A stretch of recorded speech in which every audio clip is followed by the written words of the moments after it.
बेहद की परम शांति। मैं आज आप सभी भाई बहनों को बताऊंगी कि बेहद के ज्ञान का परिचय क्या है, बेहद के ज्ञान के परिचय के बारे में। ये गीता में भी लिखा हुआ है, जब धर्म की गिलानी होती है तब भगवान इस सृष्टि पर, मतलब इस धरा पर, पृथ्वी पर साधारण रूप में आकर अधर्म का अंत करते हैं और धर्म की स्थापना करते हैं, अधर्म से धर्म को बचाते हैं। तो क्या आज धर्म को लेकर अत्याचार नहीं हो रहे हैं? क्या आज का मनुष्य जानवर के समान नहीं हो गया है? आज दुनिया इतनी गिरती क्यों जा रही है? इससे ज्यादा कलयुग और भी होगा क्या? जो हमें इन आंखों से दिखता है, क्या केवल वही सच है या और भी कुछ आगे है जो हमें दिखता नहीं है? हमको जो दिखता है हमने उसी को सच माना हुआ है। हम इस 5 तत्वों की मृत्यु लोक में कब और कैसे आए, इसका रहस्य कौन बता सकता है? इसका रहस्य कोई भी धर्मपिता, धर्मगुरु या महात्मा तो नहीं बता सकते, क्योंकि उनमें इतनी पावर ही नहीं है। वो तो स्वयं खुद को भूल चुके हैं। इसलिए श्रीमद् भागवत गीता में श्री कृष्ण भगवान ने भी कहा है कि मैं ही संत, महात्माओं और गुरुओं का उद्धार करता हूँ। परमात्मा ही हमें मृत्यु लोक से अमर लोक ले जाने का दिव्य ज्ञान दे सकते हैं। अब हम कैसे इन 5 तत्वों से निकलकर परम तत्वों की दुनिया में जा सकते हैं? ये दिव्य ज्ञान हमें परमात्मा से ही प्राप्त हो सकता है। संत, महात्माओं और धर्मपिताओं, गुरुओं से नहीं प्राप्त हो सकता। तो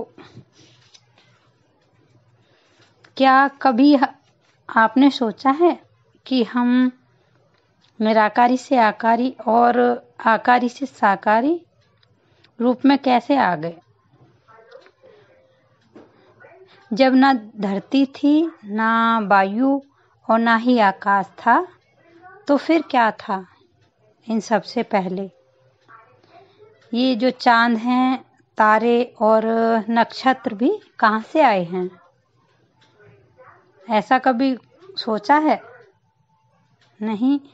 हम पहले कहाँ थे? हम पृथ्वीलोक पर कैसे आ गए?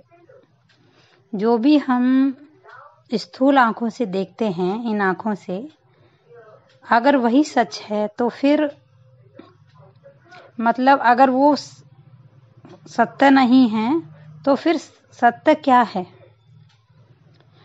हमारे देवी देवता भी कहाँ चले गए? क्या हमारे देवी देवता भी मनुष्य बन गए हैं? क्योंकि हम जिसको याद करते हैं, हमारी पुकार उन तक पहुंच रही है या नहीं पहुंच रही है, ये हम कैसे पता लगाएं? तो इसका मतलब क्या वो भी देवी देवता बन गए हैं? देवी देवता भी मनुष्य बन गए हैं? आज धरती पर जितने भी धर्म हैं, वो तो हजारों साल पहले ही आए हुए हैं। जबकि हमारा ब्रह्मांड खरबों साल पुराना है, अरबों खरबों साल पुराना है। तो इन सभी धर्म पिता के पूर्वज कौन हैं? अब वो सब कहाँ पर हैं? जब ये धर्म नहीं थे तो क्या था? क्या परमात्मा धर्म से बंधा हुआ है? क्या परमात्मा को हम घर बैठे प्राप्त कर सकते हैं? क्या पृथ्वी हमारे ब्रह्मांड में एक सुई की नोक के बराबर है?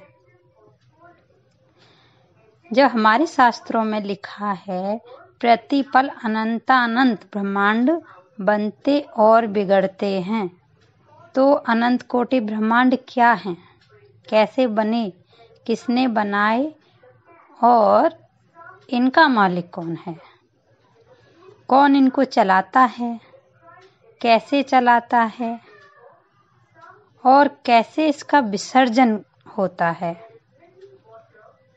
अविनाशी दुनिया कहाँ है, क्योंकि हम तो सिर्फ मृत्युलोक को जानते हैं, मृत्युलोक में हम रह रहे हैं।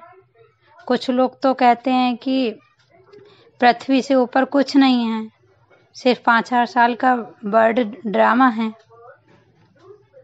तो फिर अब वो अविनाशी दुनिया कहाँ है, आत्मा वहाँ कैसे जा सकती है, बेहद का विश्व कितना बड़ा है, क्या बेहद का विश्व बस इतना ही बड़ा है, एक पृथ्वी तक, 5000 साल तक, या जो साइंस कहती है कि ब्रह्मांड है, गैलेक्सी है, यूनिवर्स तक तो साइंस भी पहुंच चुकी है। तो बेहद का विश्व कितना बड़ा है, इसका आदि, मध्य और अंत का रहस्य क्या है, इन सभी प्रश्नों का उत्तर पाने के लिए बेहद का ज्ञान सागर हमें उस गहराई में ले जाता है जहाँ पर पहुंचकर हमारे आत्मा के सारे प्रश्न ही खत्म हो जाते हैं और हमारी आत्मा परम ज्ञान को प्राप्त कर परम शांति के मार्ग पर चल पड़ती है, क्योंकि यही आत्मा की खोज भी है और हमारी लास्ट जर्नी भी, लास्ट प्राप्ति भी, या कहें आत्मा की प्यास भी यही है, बेहद की परम शांति।